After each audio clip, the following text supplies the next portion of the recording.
Welcome to Bubba Rob's Carnivore Journey. Hello everybody, it's Bubba Rob. How's it going? I hope everybody's doing good. Got my notes here. Been in deep thought. So much so my brain's starting to hurt. Anyways, I got a question for you. What do you think is the most dangerous enemy in your journey? If you really think about it. You know, as you're trying to better yourself as a person and your health. You know, with me, you know, I talk about the carnivore journey that I'm on here, but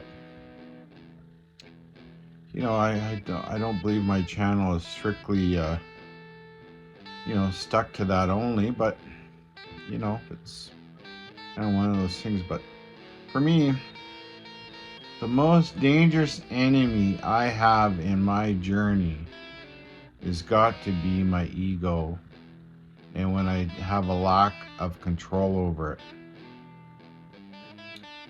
and when it allows other egos from others actually have an effect on it. You know, that's the one thing I have to work on the most, and I believe it's the same for everybody else. Because, you know, exercise and diet, I think, is probably the simplest part of anything when you're changing your life. Between the years, it's just the toughest part. You know, if your ego takes control, it limits your ability to question things that may affect the quality of your life, your health. That's very true. Our thought process. I don't think I could say it any clearer than that. If you're not thinking correctly or control of your thought process, how much that really affects what you're eating, what you're doing physically, your relationships. You know, your perceptions may be off. It's unbelievable. You know, do you believe something because it's the status quo? Like, is it are you just going along with something because everybody else is doing it? Have you put the work in to figure out what's best for you? You know, if you let other people's egos take over yours, where they're actually controlling your thoughts, are you using common sense? Are you connected to within yourself that's going to guide you where you need to go? Do you believe in something just because somebody tells you so? It's a bad habit of mine in greatly. But I do have the sense to question a lot of things. Just because I tell you something, I may actually really believe it, but it doesn't make it so, and it doesn't make it so for yourself. We're all a little bit different. Our bodies all act a little bit different. You know, we have different levels of trauma that's happened in our life and so on. Is your journey become a matter of faith? Have you lost your sense of questioning? I think that can be very dangerous. You know, if you've actually lost, or if you haven't had any sense of figuring out things for yourself or listening to your own body. You know, it's just, I don't know. I see a lot of it and I hear a lot of it, and you know, it kind of bothers me when people don't have a mind of their own sometimes. But that's just me. You know, you people out there, you do what you feel is right or in your own journey. You know, because I am who I am, I really have a tendency to question everything. Yet I have the ability to accept things because they happen, because they do. I don't look for fault or blame. I don't look to put things off as far as it's an entity that's got the power over it. I believe there are miracles that happen. Why they do, I'm not quite sure, but I accept them for what they are. Right? We're all connected. We're all connected to this universe. It's just kind of the way. That's what I believe. I believe that energy will direct us where we really need to go. The reason I think this is really important. The reason why the carnivore diet has worked for me to this point is because it's very restrictive. Over and above what the nutritional stuff is, but it's been able to give me a focus, and it's very right. So if you're able to stay within those guidelines, it should work. I'm not telling you what to do. I'm not a doctor, but it should work. You should have success. And I find if your mind isn't necessarily strong enough, it can give you the commitment you need to get you going. Okay? It controls the quality of food, the ingredients, by controlling the food, which lowers your glycemic index. Extremely important. I know myself, if I end up having some potatoes or pasta or anything like that, I have a tendency to blow up pretty quick. Beer is just a no-go for me. It has been for years, but it's just not good. It's actually great that I've kept all the higher glycemic index carbs out of my diet. It's really been wonders. And what I found, because I suffer from gout, it was my mom's birthday the other day, a couple days ago, and I had a little piece of chocolate cake, which doesn't bother me because I know I'm back on it the next day, and I don't have an issue if there's a special occasion. I've got enough self-control now that it's not a trigger for me. But the next morning, what I found was I had a gout attack, and I've still been suffering from it. Whether that's a coincidence or not, I don't know. But I also find when I'm under a lot of stress, because I've been, got some changes coming up here pretty quick, that issue does come up for me. So I know there's lots of people out there say that the carnivore diet cures gout, but I believe there's a lot of other mitigating factors that affect it, like stress. So I don't believe it's a cure-all for everybody. We're all different. And one of the most important things that is really helping me in doing well on this journey and becoming a better person is what I've learned from my past by practicing Stoicism. It really has allowed myself to control my thoughts on a daily basis.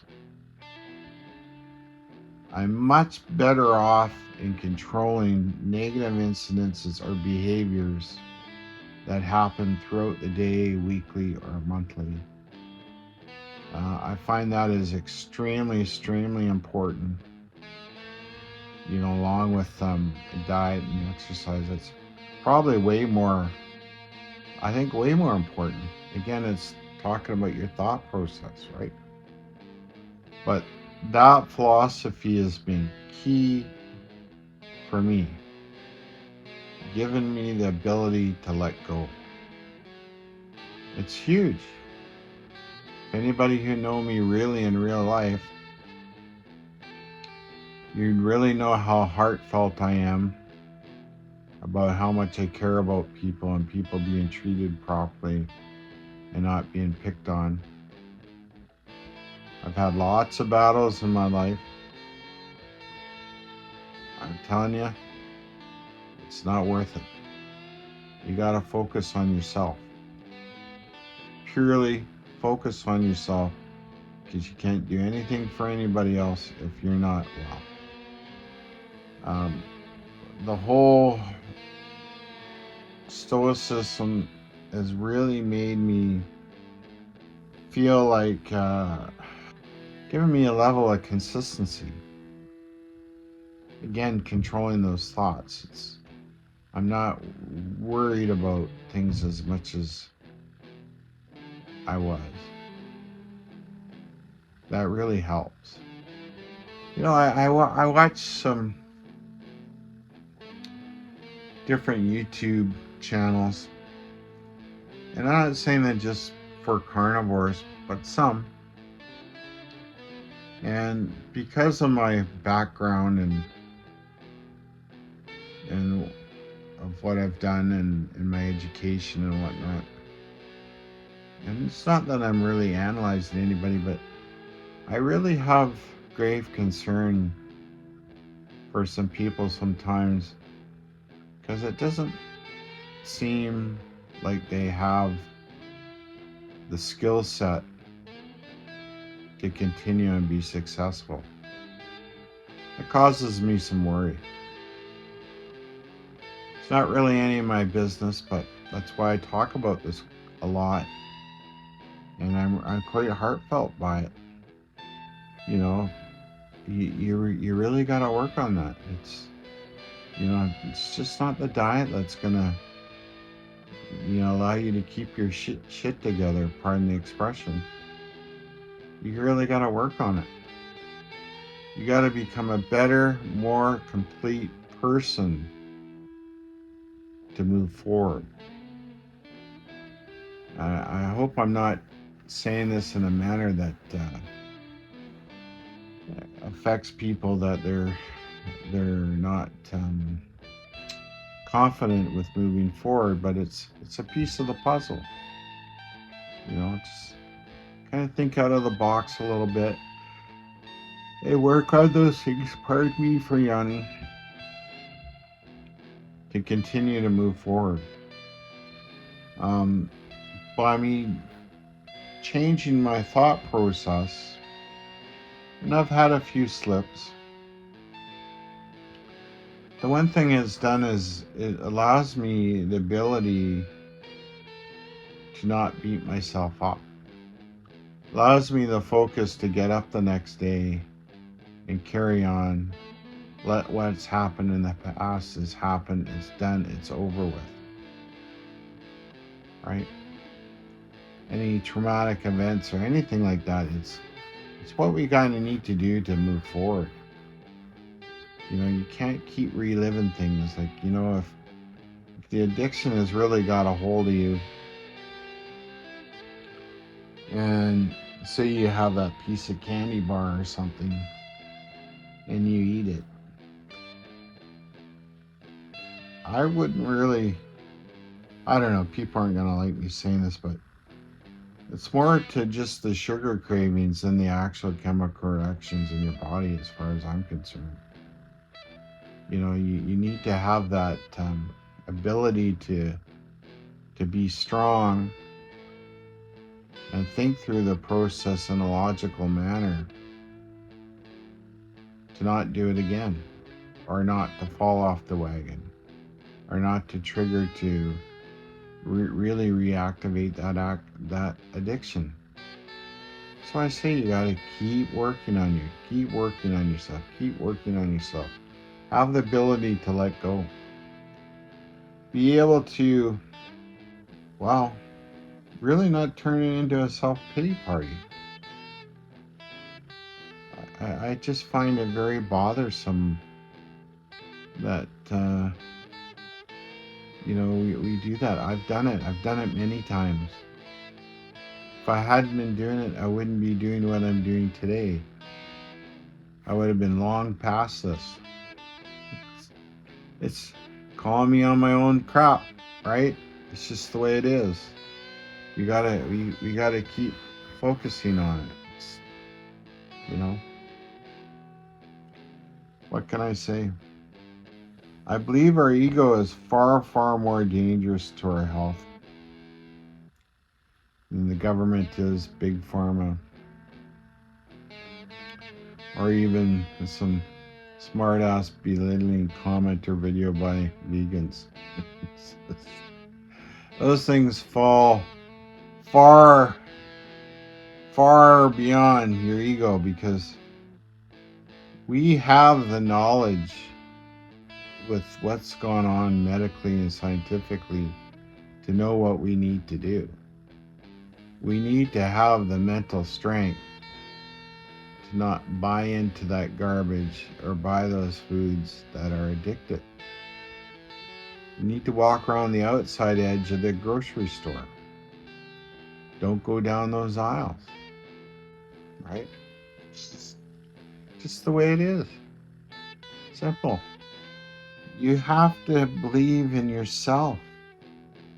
And those people believe they know everything and they push everything and they tell you, and you feel like, I don't know, I feel sometimes when I'm watching something, I feel somewhat belittled by the person who's giving the speech or giving the talk.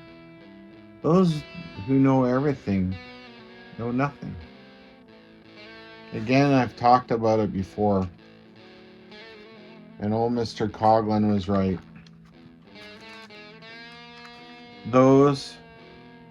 There's a book of things much bigger that we don't know than the things we do. Simple. Simple. Be humble.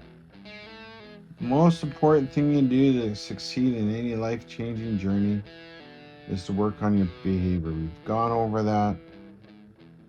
To change your eating habits, grow as a human being. And the one thing we need to do is have some clemency, act of kindness. We need to be tolerant of others and their behavior and their addictions, but be really strict with ours. Does that make sense? We need to have some grace. The strictness has to come from within. Our discipline has to come from within. It's just not going to drop out of the sky. Because if it would, everybody else would be doing it. But they're not. They're just not. We're not. You can give it over to your higher power, whatever you feel you need to do, whatever tool in your toolbox you got to use, but you got to work on yourself. There's only one person who's going to do it. That's you. That's the person you're looking at in the mirror. That's key. Total key. Okay. And you have to remember, you have no control over others and what they think. You just got to let those things slide. Okay? Anyways, that's kind of my rant for the day. I hope it makes sense. Keep harping on these things. And hopefully it's made a difference for people. That's why I'm doing it. But anyways, if you could hit the please like, share, subscribe, I greatly appreciate it. And remember, the most important thing in your journey in life, to be a good person, good stoic, good carnivore, good biker, bluesman, good rainbow warrior, whatever it is, be kind. Most important thing is be kind to yourself. Don't beat yourself up. Be honest and get on with it. Okay? Love you all. Have a great day. Bye-bye.